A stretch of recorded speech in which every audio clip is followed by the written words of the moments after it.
we used to do. It's pretty much of a challenge. We use a competitive thing that we did.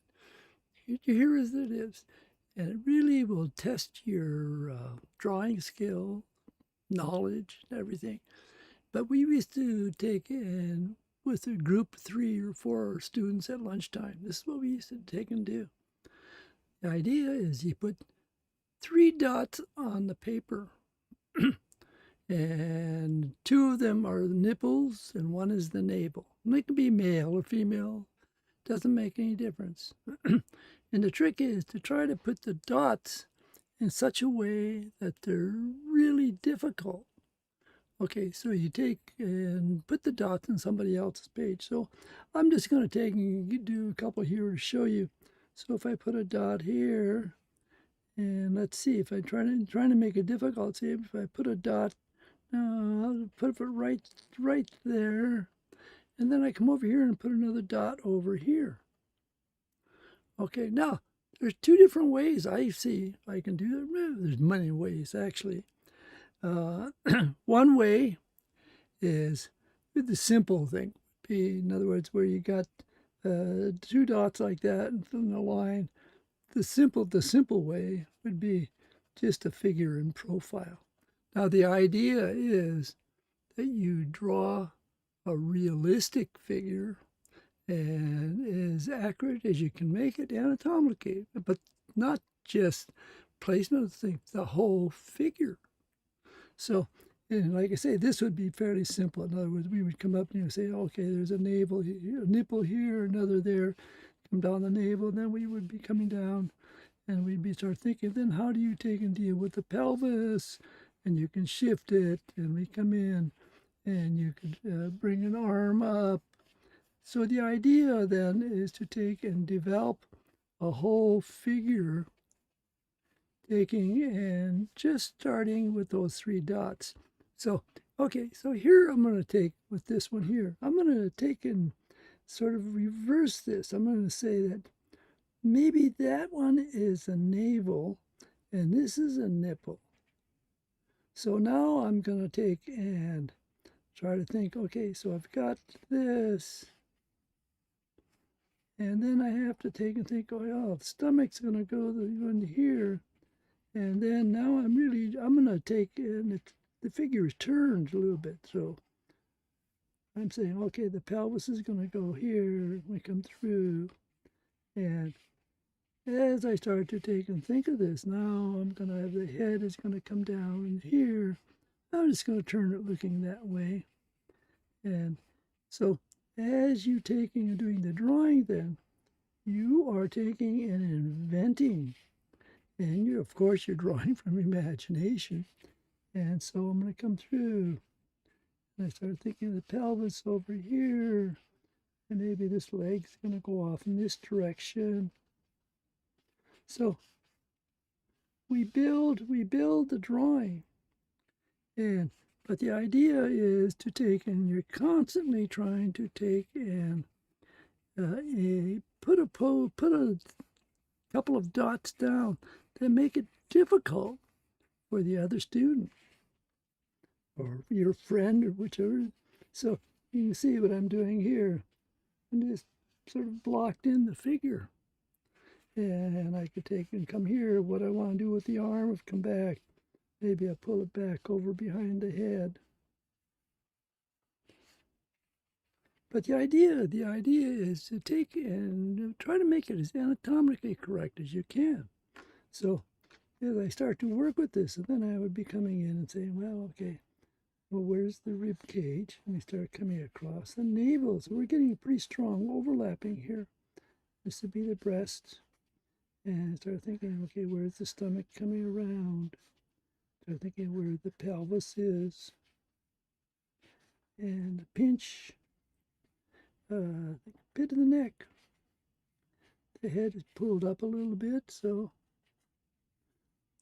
now I'm saying the head is pulled up. I'm just imagining any which way you want it to go. And it's a fun type of thing to do with several people, and it's challenging, to take and come through and to take and do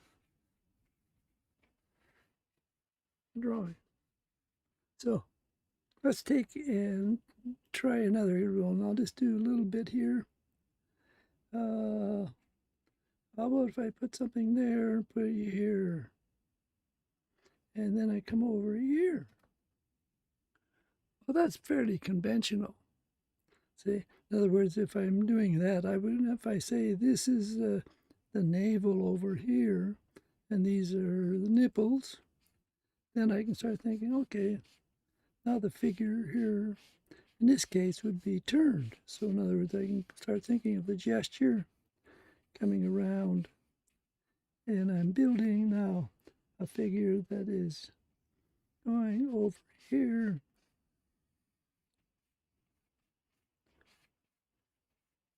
And start thinking where the head is going to go.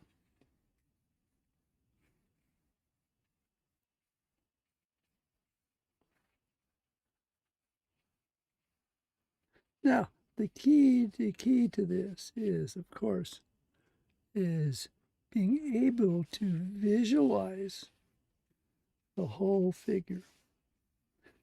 But even as you're starting out, it's really visualizing a fragment of the figure, but it's visualizing the torso. And so that is the key. And one of the things I've done often in a drawing class is I will have the students do nothing but draw the torso. Because everything, arms, we can move them around. We can take and, especially when you're banging against the camera, okay, we can take and move them around. Legs, we can take and change and what have you. But the key to the whole thing is the relationship of the rib cage to the pelvis, the head. And this is I had a question the other day from one of the students during my Vilppu Academy chat. We do a chat every week for 2 hours. People can ask any question they want. How many kids do I have, etc. Okay, but the idea is to be able to construct the figure. And one of the questions was, okay, how do you learn? How do you do that? And it's really that's what I teach. And it's not copying the model. And so one of the best ways to really learn, first of all, most people don't know what they don't know. The best way to find out what you don't know is to draw from imagination. That'll give you a clue of what you need to study. Okay, then the next point of that is that if you want to take and create paintings of yourself, your own paintings from imagination, totally totally unreal or fantasy type things, you have to draw from imagination. Okay, that's where we take and we build the ability to take, see very, very, very simple volumes. And then that becomes the key to the whole process. And you learn to take and like just using the simple dots like this, taking and we can reverse it, say putting one here and put another one there. Well, what about the taking and saying, so making this a navel? Now I'm going to go reverse the opposite direction. Start thinking maybe I'll bring a leg up in here, bring a knee up, the other leg taking and going down. And we come up over and we start to feel, go over the surfaces. The idea of really being able to take and describe form and take and draw from imagination, draw from any angle you need, so we can take and we start to build.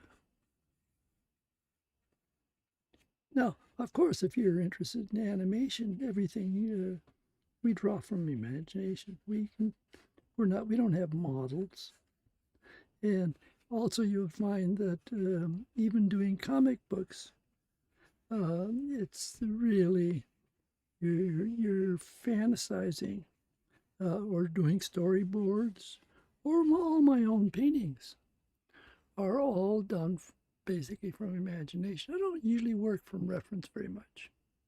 I will get reference if I need it, but I don't deal with reference to start with.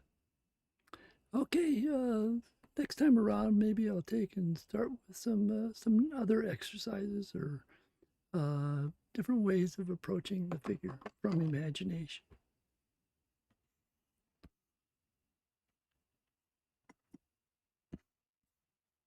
Oh, don't forget to go to vilppuacademy.com and sign up for those classes. Also, I'm going to be leaving in just a few weeks now, and I'll be in Brussels, Vienna.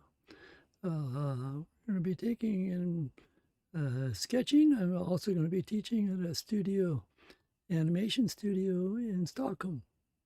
So come with me to Europe.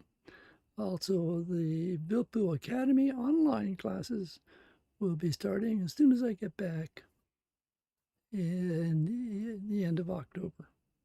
Okay, take care.